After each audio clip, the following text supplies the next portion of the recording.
All right, we just wrapped up wild card weekend in the NFL. I'm going to go through, break down all 6 games from this past week and give you my takes on them and what we can be looking forward to in the divisional round of the NFL playoffs. Let's hop on into it. All right, we kicked off the weekend with an upset as the Houston Texans, a home dog, take down the Los Angeles Chargers 32-12. And this was really all about the dominance of the Texans defense. Justin Herbert, 4 interceptions in this game after just only throwing 3 interceptions on the entire regular season. They were excellent. The pass rush was getting to him. Herbert wasn't great, but he was really under duress. Both really good tackles for the Chargers were getting whooped by Danielle Hunter and Will Anderson. No run game whatsoever from the Chargers, 18 for 50. And it's not like they were really chasing until late in the second half of this game. It was 6-0. Felt like the Chargers were missing a lot of opportunities early in this game. Kind of let the Texans hang around. And then the game really swung.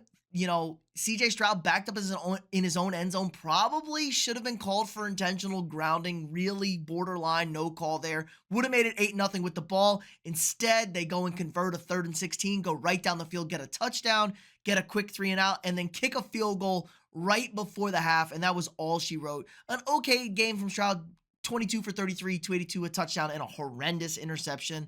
But Joe Mixon, solid 25 for 106, including your game-clinching touchdown, essentially.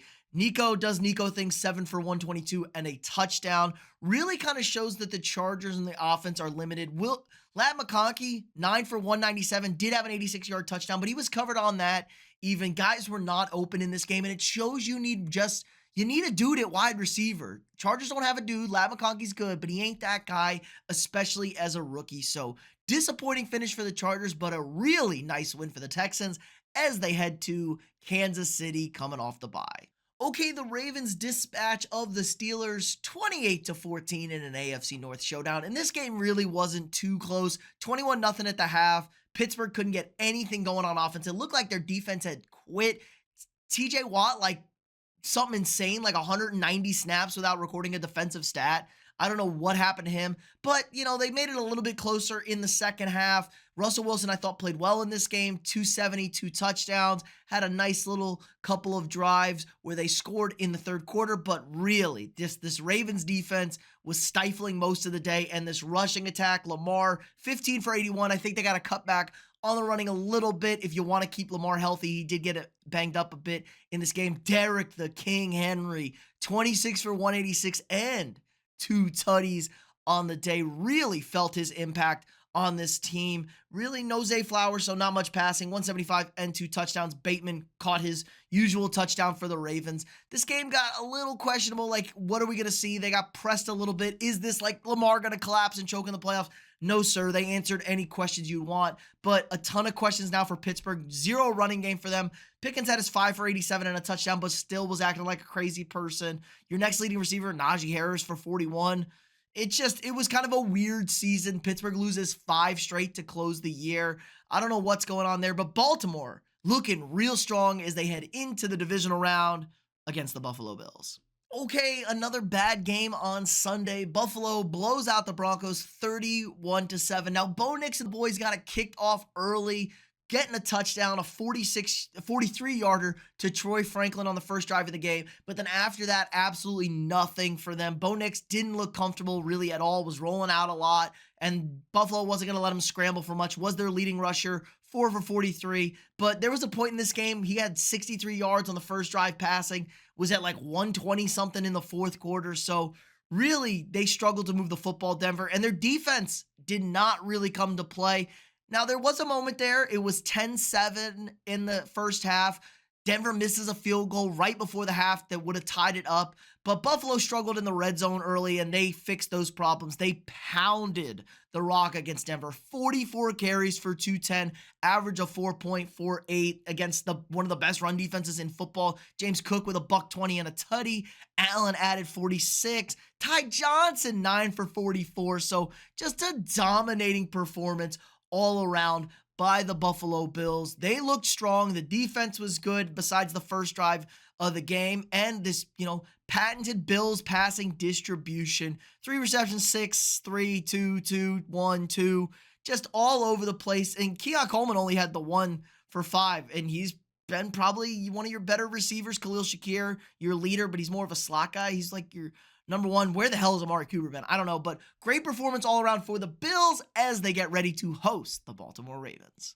Okay, another really ugly game from Wild Card Weekend as the Eagles take down the Packers 22-10. This was a weird game, kind of sloppily played. Green Bay started off horrendously, fumbled the opening kickoff. Now, potentially they should have gotten the ball back, but the NFL can't use the overhead angle that looked like maybe Green Bay had recovered it to begin the game. But Eagles go in, score a touchdown, then not really much from Philadelphia or Green Bay at all in the first half. Jordan Love was horrible in this game, I thought. Now, the receivers did end up getting banged up. They didn't have Christian Watson, but still, 3 interceptions, no touchdowns, 2-12. Josh Jacobs was really only their offense. All their offense had like a Beastquake-esque run to make this game interesting. 81 and a touchdown for him. And Philly just felt like nobody could understand what they were doing on offense. They couldn't do anything on offense. They weren't throwing the ball. They weren't like running the ball enough. I think Hurts had like 6 completions in the first half, and they were kind of struggling there, but go 6 for 6 on the drive to the touchdown with Dallas Goedert. Dallas Goedert punking poor Valentine out there on the secondary for Green Bay. He truck sticks him, he stiff arms him, then he stiff arms him again for that 24-yard touchdown. Devonta Smith, your leading receiver, he had a solid day, but Barkley, 25 for 119, no touchdowns.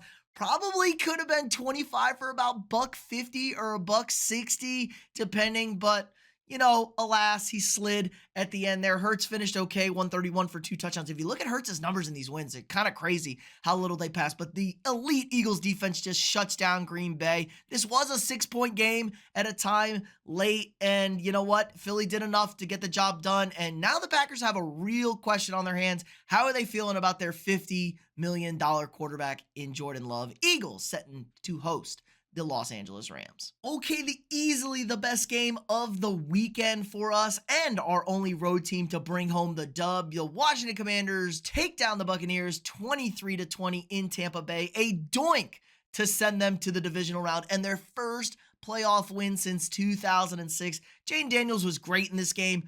24-35, 2 touchdowns for him, added another 36, the first rookie ever to lead their team in rushing and passing in a playoff victory. Baker Mayfield, kind of whatever, 15 for 18, 185, 2 touchdowns, did have a critical fumble, I guess, technically at the end of this game, and that was kind of the big story here. Tampa Bay's defense was doing more than enough, got critical 4th down stops in the red area. Then they turned the ball over on like a botched jet sweep play from their own 15, and then down 3 critical spots, 2nd and 1 in field goal range, and back-to-back malfunctions of the play.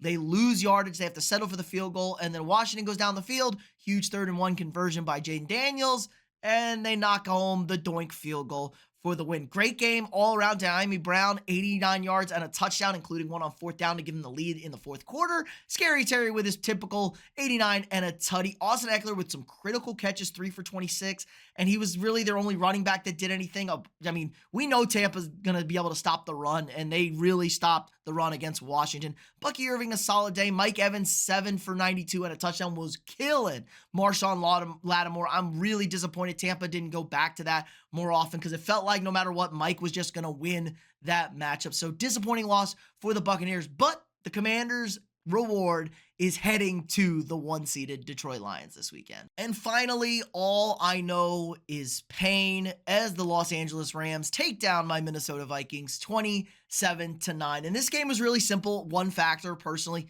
Sam Darnold. It was all on Sam Darnold. The question was, what Sam Darnold are we going to get? Are we going to get the Sam Darnold we saw all season, or were we going to get Sam Darnold who we saw against Detroit last week? And that's exactly who we got. He turned into Sammy I'm seeing ghost Darnold once again. Just a dreadful performance. 9 sacks for the Rams, tied the NFL playoff record in a single game, but 4.4 average time to throw the ball on those sacks. So that was a lot on Sam Darnold. Really only 1 sack under 3 seconds. So just a dismal job for him. Minnesota couldn't run the ball at all, but they were trailing and chasing most of this game. Jefferson, 5 for 58, all that in the first half. Hawkinson added a late touchdown, so it wasn't completely embarrassing.